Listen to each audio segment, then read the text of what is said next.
This is Ringwalk Media. We're over in Sheffield. We finally managed to prize Jordan Thompson away from October Red Boxing.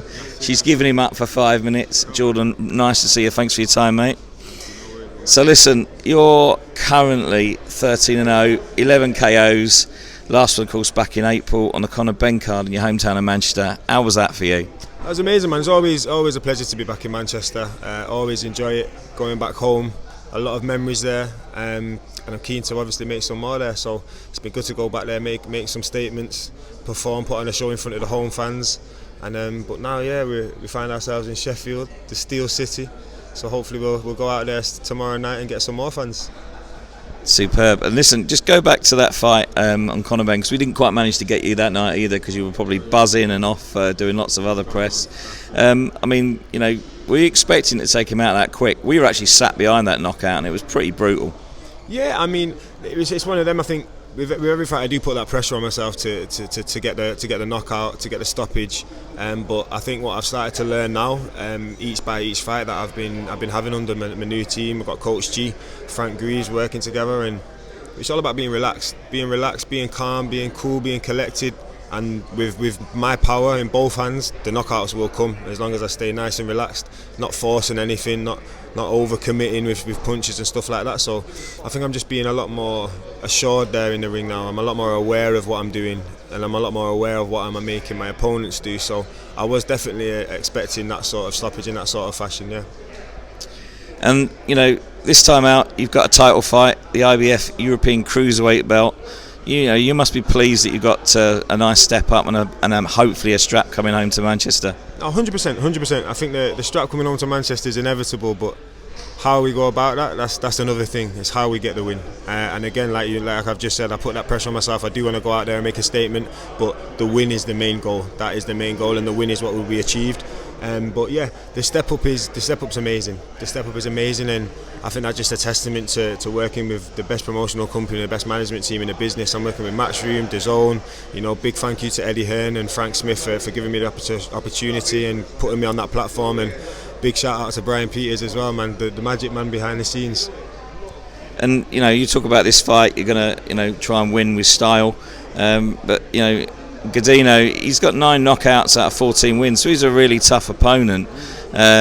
I mean, this time it's going to hopefully give you a bit more chance to put a few more rounds in, show your boxing skills. Have you prepared for this fight slightly differently, or is this, you know, business as normal? It's been the same. I mean, same as normal. Obviously, we always adjust to the opponent, so there's been a slightly different situations we faced in training, different sparring partners and whatnot.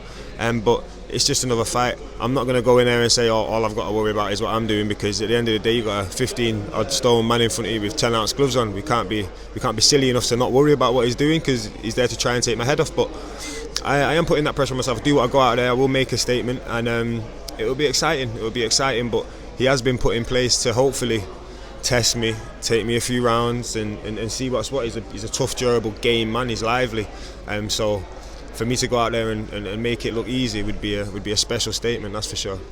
Well, one thing for sure, it's going to be an exciting fight. We're definitely looking forward to it. Now, we've had a lot of people message us up here on Instagram.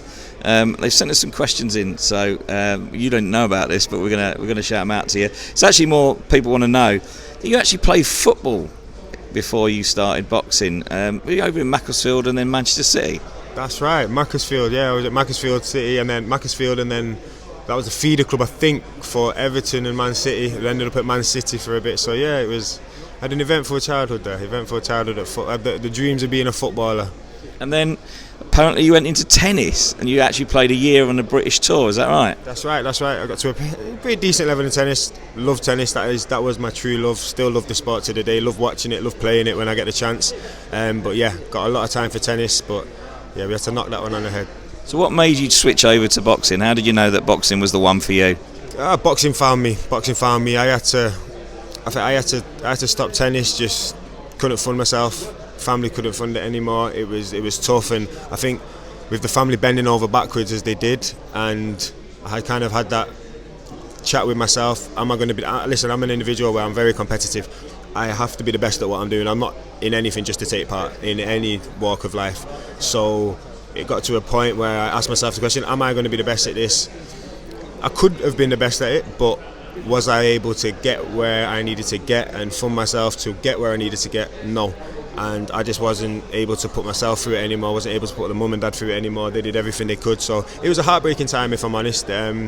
Still thinking about it now, it's tough. It's a tough pill to swallow. I don't even think I've fully swallowed it yet. But, you know, it's something that does motivate me. It's something that I'll keep on to. And you know, maybe when I get that world title wrapped around my waist one day, I'll be able to swallow that pill and put that to bed.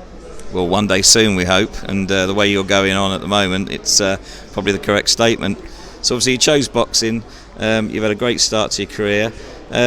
You also went out to Las Vegas to help Tyson Fury prepare for the Deontay Wilder show, and not a lot of people know about that. What was that experience like, and, you know, did it help your career? Oh, I mean, to be quite frank, I think that was the making of me and my career, in all honesty. A lot stemmed from that camp there. Things to do with myself, people that I met, people that I came across, relationships that I made, relationships that have come about now that were down to relationships that I made out there. A lot came together in Las Vegas, so it was a very, very special time for me, a very special experience, and I've got to thank Ty Mitchell. Ty Mitchell gave me a shout out for that. He got onto Tyson, he threw my name in the bag. So yeah, I got a big thank you to Ty Mitchell for that, for getting me that opportunity. And listen, Tyson Fury is a special man, because he made me. It's one of them, when you go out and spar Tyson Fury, he makes you feel like one of the family. Even when I've been in Morecambe, man, he's a real genuine person. Despite what you might hear and see on camera, or what other people might think of him, the man's is a true gentleman inside the ring and outside the ring. So there's no need to ask who you think will win the potential AJ and Tyson Fury fight if that ever happens. That's a tough fight. Amazing. Come on. The public win that fight.